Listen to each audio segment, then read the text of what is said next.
Time for another episode of Local Roots. Hi, I'm Todd Studer. There is something coming up in a couple of weeks. It is National Adoption Day. And National Adoption Day is on November 22nd. This is something that started in California and has kind of gone all across the country. What happens is that courthouses open up on a Saturday and they are only doing adoptions on these days. And it's a really cool thing that has gotten started, kind of a tradition that they do it on the Saturday before Thanksgiving. And this is something that's going to be happening locally here too. In the Fourth District, which covers 12 counties, we are going to visit today with Judge Kathleen Kilnoski.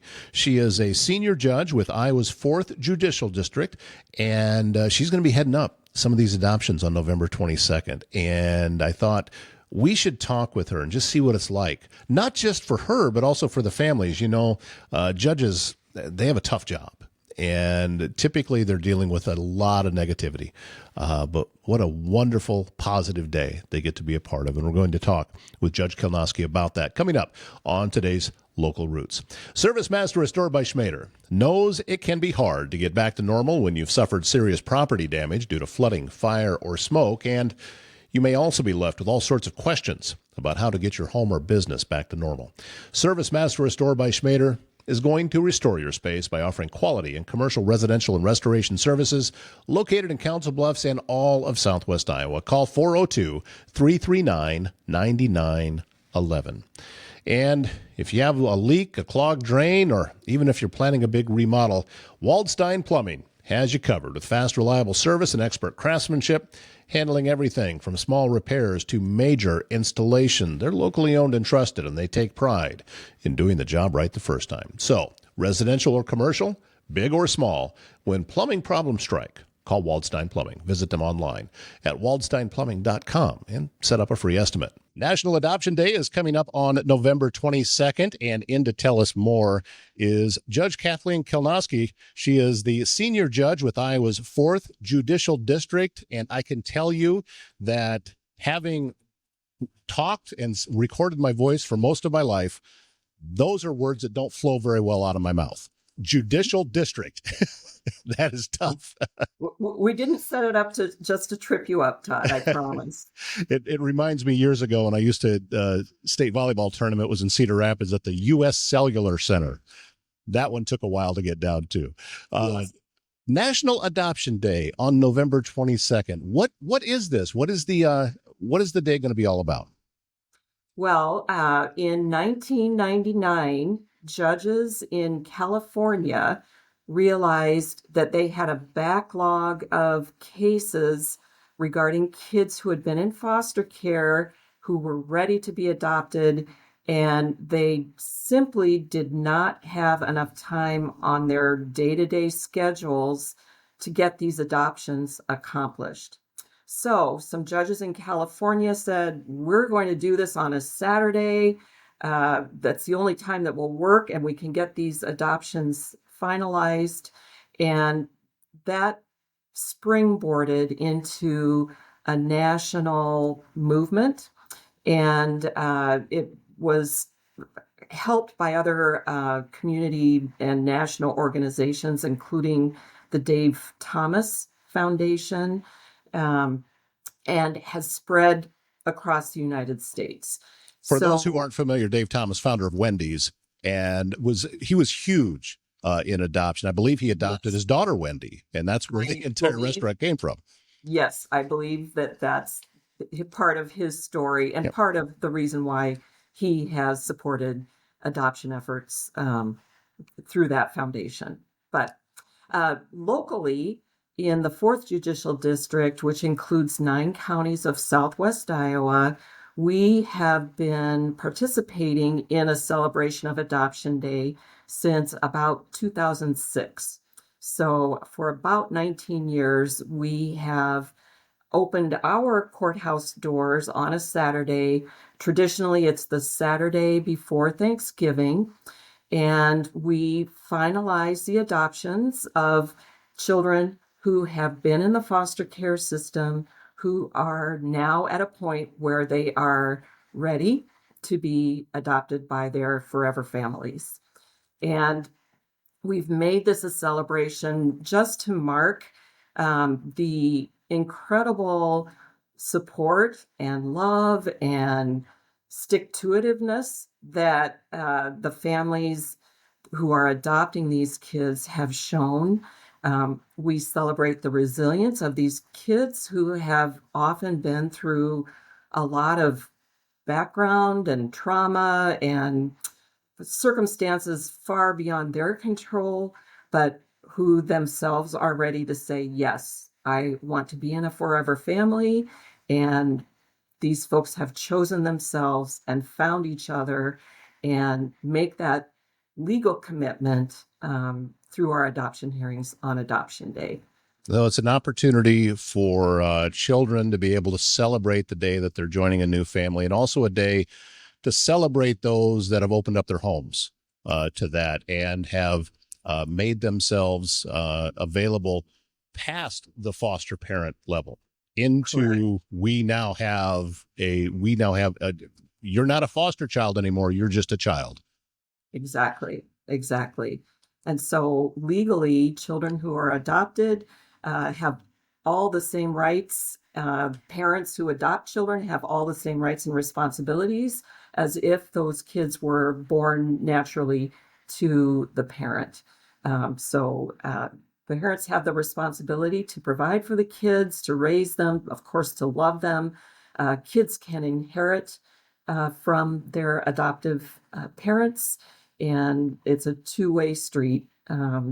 When you see these families on Adoption Day, it's just uh, astounding to see the love that they've created, the families that they've chosen and created, and that becomes such a stabilizing force for kids in our neighborhoods. It's very apparent that this has made an impact on you, and being in the role that you are in to help facilitate these types of things. I can only imagine what that day is like from your side of the bench. You know, adoptions are the happiest day. Um, Anytime a judge gets to celebrate an adoption, it's just a wonderful event. But we compound that on Adoption Day because we had a few bells and whistles, and so we have support of many community partners. Uh, we have a family photographer, a professional photographer who comes and takes a family portrait for each of these newly formed families. We have face tattoos and face painting. We have crafts for the kids. We have treats. We have balloons. We have photo booths. It really is kind of a combination of a carnival and a very heartfelt legal proceeding. I, We know it's absolutely important for these families to dot the I's and cross the T's and to make sure that they are finally legally families together. I am a big believer in that certain places, you just kind of get a feeling when you walk into them. And I mean, let's be honest, typically what you deal with from day to day, oftentimes you're dealing with the worst day of somebody's life. So to be able to completely flip the script and to say, no, this day is nothing but this, that is, I would guess it probably even amplifies it a little bit more, just because you're so used to the other side that it makes the positive just feel that much more. That's absolutely correct. This truly is the best day of the year in our courthouse, and we're just happy to be able to celebrate it with all the families and the people who've been supporting these families all along. Do you already have the entire docket so you know who's coming? Are people still getting on the list, or is that already taken care of? We have finalized our docket for November 22nd of this year. There will be 14 children who will be adopted. The kids range in age from 2 years to 12 years. 6 of those 14 kids are age 5 or younger. Wow. But I always tell people you're never too old to be adopted. We've definitely celebrated adoptions for kids who were 17, 16, 15. And for me as a parent, I know that my children, even at age 18, weren't ready to launch as fully fledged adults without a little support from the parents. And teenagers also want to have that parental support. And we know that they thrive and do so much better when they are in permanent adoptive homes. Are you going to be presiding over the entire day? Do you have help in there with I you? have help. I have a lot of help. And so there will be 4 or 5 other judges who will be presiding over the adoption hearings with me. To make this celebration happen takes a whole lot of work behind the scenes.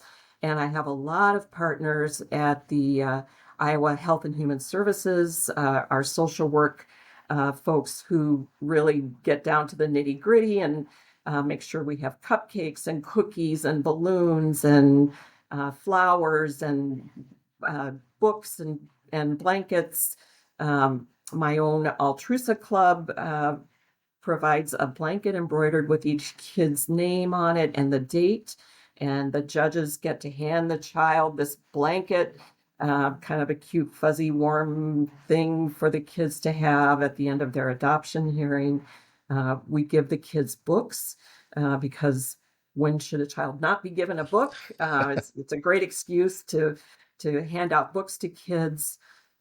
So all in all, it's just a wonderful day, and it happens only because I have a lot of help.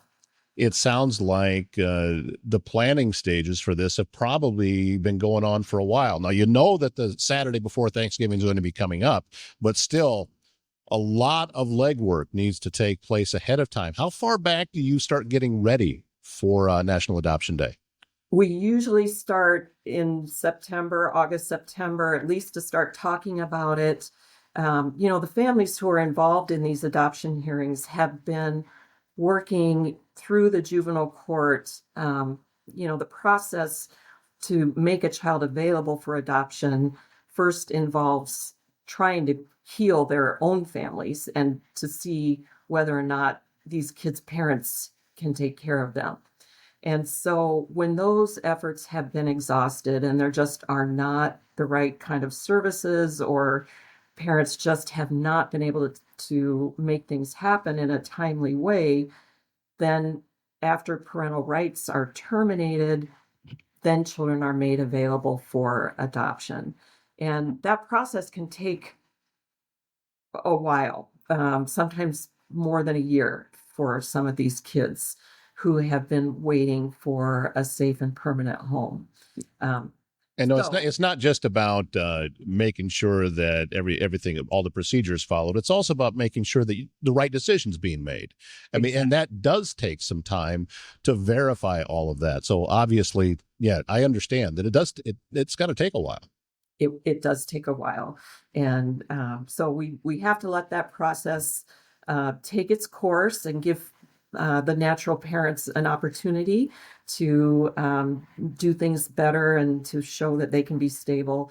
But once we've reached a point where that cannot happen, then the adoption planning starts. And often it starts while we're doing both at the same time, trying to get families together, but we're also making a concurrent plan for what if that cannot happen. Another side effect from this, I would have to be, since the same time is coming up, that every Saturday before Thanksgiving, there's a lot of families in the past that are celebrating again Yes. with the anniversary of that date. Yes. And part of our program on Saturday of Adoption Day is hearing a former adoptive parent and sometimes children tell their story. And that's a really important part of our program, to hear the story of other families who have walked that walk and enjoyed their successes and sometimes a few tears along the way. But those heartfelt stories are central to our program on Adoption Day. We usually have a proclamation from the mayor, the county board of supervisors. So a little bit of legalese and something to make this day very important. We have those very heartfelt stories. And then we have the adoption hearings where we make the formal and final move to cement these families together. And this is happening in courthouses all across the country? Yes, it is. There are several other sites in Iowa who will be celebrating Adoption Day and across the nation. Wow. It's, yeah, you got the goosebumps up on the back of my neck today. And I love when we get to share such positive stories. And you can see it in your eyes that as we're talking that, yeah, this just is, it means so much to you to be able to do this. And I'm glad that you're in the role that you're in and that you're able to give back in such a great way. I mean, this is it's a wonderful thing that has come together. It really is. It's been my honor and privilege to be able to watch these families grow, and just these are very ordinary people who take extraordinary steps to make a child a family. It's just, you can't say enough about these folks who do it. She is Judge Kathleen Kilnoski. Thank you so much for your time. Thank you for the work that you're doing, and enjoy the day. I'm sure that it's work for you too, but still, that's the kind of work that just fills your soul. So thank you so much. I appreciate it. Thank you, Todd. Blake Hunter is your trusted realtor with Berkshire Hathaway Home Services, and when you're looking to buy or sell your home, he's the guy to call. He knows the local market, and he's dedicated to helping you find the perfect place to call home. Are you a first-time home buyer? Are you upgrading? Are you just ready to sell? Blake Hunter is here to guide you every step of the way. Visit his website, blakehunter.homes, and start hunting for your dream home with confidence. And Castle & Associates of American Family Insurance is your local insurance provider for all of your home, auto, life, business, and farm insurance needs. They're located in Trainer, also in Council Bluffs, and offices in Bellevue and in Elkhorn. They make sure that they are local and in your neighborhood, ready to help you navigate the complexities of insurance today. Travis and his team will educate, advise, and simplify insurance, all to protect those things you cherish most. Give them a call for your free quote. Thank you again, Judge Kathleen Kilnoski, for being a part of today's show. We've made it all the way to the end of the week. How about that? And sounds like we may get a little bit of weather tomorrow. The weatherman is saying a lot of snow farther to the north, and I've heard things could get a little dicey in Iowa City tomorrow for the Hawkeyes taking on the Oregon Ducks. So we'll see how that one plays out. Go Hawks. My name's Todd Studer. Have a great weekend.